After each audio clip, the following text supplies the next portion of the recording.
నిధులు ఇచ్చిందో స్పష్టం చేసిన తర్వాత అప్పుడు బీఆర్ఎస్ పార్టీ నాయకులు అన్ని మూసుకొని కూర్చున్నారు.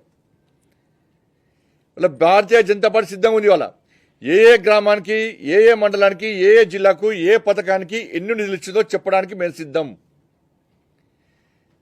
కాంగ్రెస్ పార్టీ చర్చకు సిద్ధమా?